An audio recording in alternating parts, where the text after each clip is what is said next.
We're not allowed the murder of another black person, whether it be by white people or black people. I am not fucking around any goddamn more.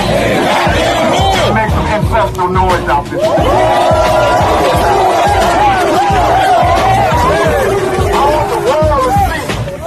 What the fuck you woke up?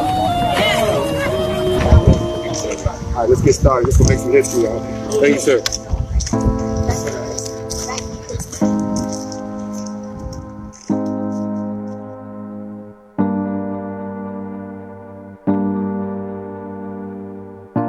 Finally, brethren, after a while,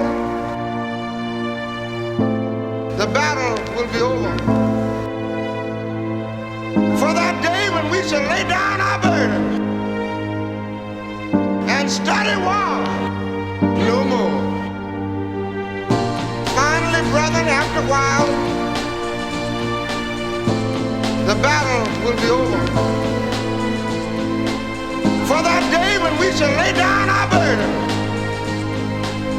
and study war no more. Finally, brethren, after a while, the battle will be over. For that day when we shall lay down our burden and study war no more. We don't respond to threats. We didn't come here to fight anybody. Our mission has been said over and over again. We are here for the protection. Crowds of protesters and the wild card command of the 3 Percenters were the only others we saw. We're here just to make sure that everybody remains calm, let the protesters do what they want, keep everybody safe. And aside from the gunshot that went off earlier in the day, things did stay safe. Grandmaster Jay, the leader of the group, tells us this march was part 2 of their process. Part 1 was talking to Attorney General Daniel Cameron about justice for Breonna Taylor. Or if you tell me something that's not going to satisfy what these people want, I'm going to bring my people in just to emphasize that we really want the truth. And that's what today was. It's not just the people of Louisville that you owe an explanation to.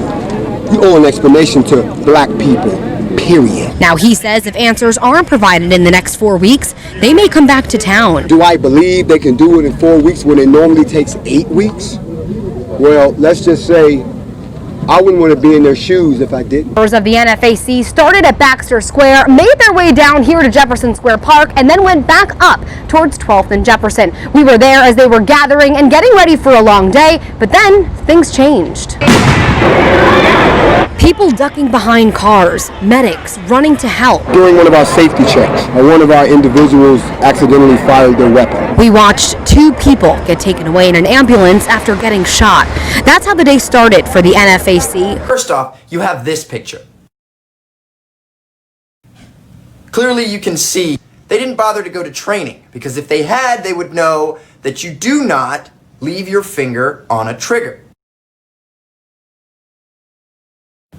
In this situation, a negligent discharge left 3 people injured and 1 in serious condition.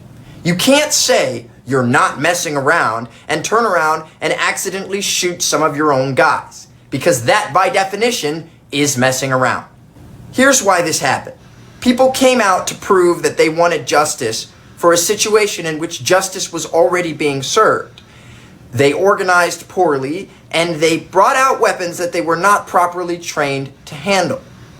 The Second Amendment protects your right to keep and bear arms, but you have an obligation to make sure that you are doing so safely. Unfortunately for these 3 people, they were not doing so safely. These are live rounds, and I don't want to get shot right now. I'm going to take these out. Okay? We're all very disciplined. We're all expert shooters.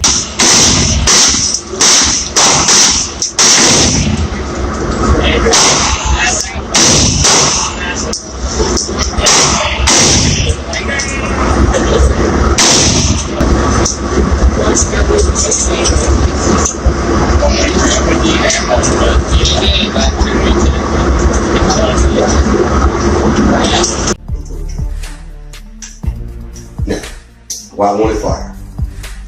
Tell me why I won't file. Because it's still on sale. Jay, I found out that you were a presidential candidate back in 2016. John Fitzgerald Johnson, which is similar to John Fitzgerald Kennedy. We have something in common. He exited this world a great leader while I was being born. That is why I wear his name. Wow, man, you sound like you're trying to impress a banker the day that you try to go in to get a loan. I mean, come on, man. You've got a photoshopped picture of you with Michelle Obama. Better watch out, Barack. He's trying to come in behind you on that one.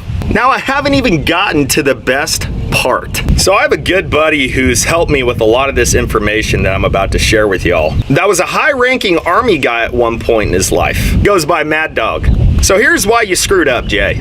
You're wearing a Sergeant Major E9 rank on a sparkly shirt, which is civilian clothing.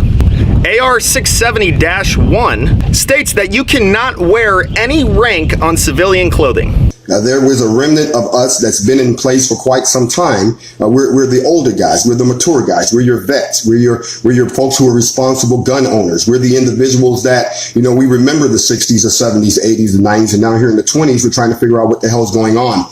We know the law. We're law-abiding gun owners, so we understand the Constitution. No real Sergeant Major is that stupid to do that. Knowing that a Sergeant Major would never do that, are you sure you're a Sergeant Major E9? Because if you're not, you know what that's called, right? That's called stolen valor. You for sure would have put that on your presidential website because people would have loved that, right? Nope.